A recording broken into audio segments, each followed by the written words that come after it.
Hello， 大家好，我是卡皮，今天继续讲一下放送局。这次主人公是阿红，和小智用一样目标的他，在旅行过程中来到马里欧市，这让阿红惊叹城市里的高楼大厦时，一辆抱着黑色尾气卡车呼啸而过，把阿红和皮亚丘雷恩呛得直咳嗽。看来城市高速发展而导致环境破坏是不可避免的。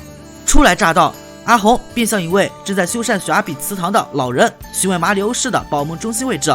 而当他到了保姆中心时，却发现老乔与乔伊正在阻挡建筑队强拆保姆中心，眼看就要阻挡不住。阿红下令人使用10万伏特逼退拆迁队众人。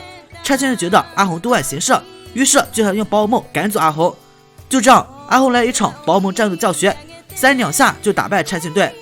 战斗结束后，老乔伊与乔伊对阿红的出手相助表示感谢，然而他却并没有发现刚才所发生一切都早已被躲在暗处的雪阿比看见了。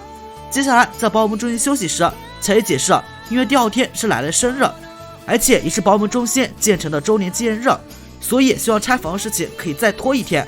而后阿红又从老乔伊口中得知，马里欧市原来是一片森林加草原，而他曾在一次风雨交加夜晚中遇到过雪阿比，与他一同遇见雪阿比的还有一位叫做尼克的男孩，而他却在第二天因为山崩塌陷而去世了。老乔伊至今对尼克的死而感到惋惜，因为他觉得如果当初尼克出席自己生日宴会，就不会出事了。明白事情原委的阿红也不希望因为拆迁而导致老乔伊失去对尼克的美好回忆，他想要帮助乔伊，却又无能为力。就在此时，房间里闪耀出一道绿光，真正雪阿比竟然出现在了阿红的面前。雪阿比指引着阿红找到柜子深处木雕，这个被雕成雪阿比模样的木雕，其实就是当年尼克亲手制作想送给乔伊的礼物。之后，阿红借助雪阿比的能力穿越到一片森林，紧接着就发现了即将掉落到悬崖下的乔伊。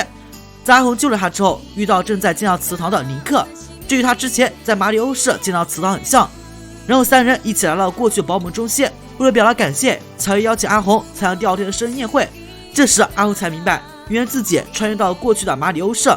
乔伊道别后，尼克邀请阿红在自己家留宿一晚。在尼克家中，阿红发现了那个藏着木雕的柜子。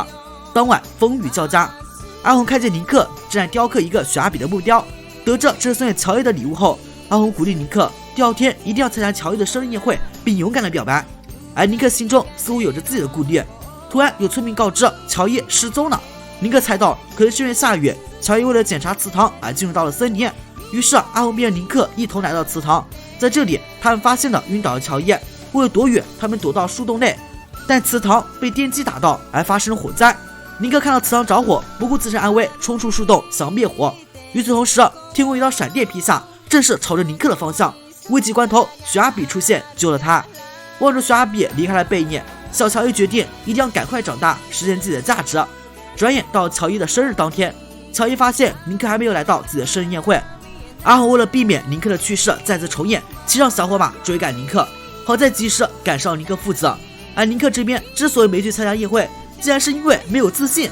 他认为乔伊有目标有梦想，而自己啥用都没有。阿红都无语了，你昨天可是拼命的抢救祠堂，怎么可能没用？最后阿红把尼克原本送给乔伊的木雕交给尼克，希望他能亲手把礼物送给他。在阿红的鼓励下，尼克终于鼓起勇气，决定回去参加宴会。